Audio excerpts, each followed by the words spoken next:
what was your favorite opponent and who's your favorite tag team partner? My favorite opponent was, well, of course, remember, guys, he's not your opponent; he's your partner, Mm-hmm. right? It was DiBiase. The the short of the story, because as I said, any of the second generation guys, Ted, Jake, Kurt Hennig, guys that grew up in the business, they were hitting the ropes when they were 15. They were just that much more polished than the regular guys, and that's why when I came in. I did the loop, went around I ended up in Mid South where they tagged, Bill Watts had enough for a vision to see that I had some talent, but I didn't have a clue what I was doing. And he tagged me up with DiBiase and enemy of mine, enemy Matt Bourne. But I give Bourne credit; he was a second generation. He was a good talent. So a guy like me that didn't understand wrestling at all to be teamed up with two guys like that really knew the business, I was able to learn an awful lot working with DiBiase, and I wrestled Ted thousands of times all over the world, And I joke, I said Ted DiBiase may be the greatest technical wrestler in the sport, but he can't fight a lick. And when you're in there with Hacksaw Duggan, it's a fight, tough guy. Ho! I didn't get the hole in early in the show, brother. What the hell? I knew something was wrong. It was kind of bumping around inside me like an old alien,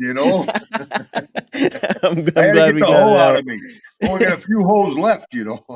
But DiBiase and what was it? The tag team partner? Sergeant Slaughter. Oh, that's a great Yeah, one. I enjoyed working with Sarge, man. I did. And I had a lot of fun working with Sarge. I wrestled. That was the first main thing I ever did in wrestling. It's Big Jim Duggan in the WWF working for Vince McMahon Sr. And I'm doing jobs for Angelo Mosca and Ken Patera. And finally, Sergeant Slaughter does the Cobra Clutch Challenge. Ooh. I got in the chair and Sarge blacked it in. I kicked around and fought around and down I went, man. And that was the first thing I did in wrestling. And then Sarge, he wrote a book how he ribbed me. Not the book about me and how he ribbed me, but in the book how he ribbed me when we went bowling. He worked me bowling left-handed all the time. We went for big money, and he switched hands and started bowling right-handed. Slaughter. I like Sarge, the true talent and a true big star. I mean, GI Joe. Yeah, Sarge, we enjoyed tagging together. And the USA gimmick. I love doing the USA gimmick, and I think Sarge did too. Yeah, the two of you together, it all just kind of made sense. And it was a good way to kind of rehabilitate his character after the whole like Saudi sympathizer thing that he did that one year. I think it was 1990.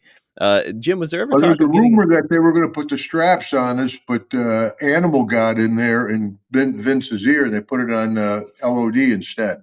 Oh man, I mean, they could have had a series of matches with you two, maybe swapping back and forth those two teams. That would have been a lot of fun.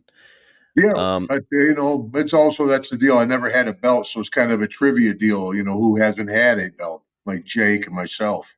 yeah, it's Jake never got one really in WCW or WWE. You ended up at least, having a couple of runs there and Oh, becoming the that's right. final I TV beat champion. Austin so bad he had to shave his head and change his name for the U.S. title.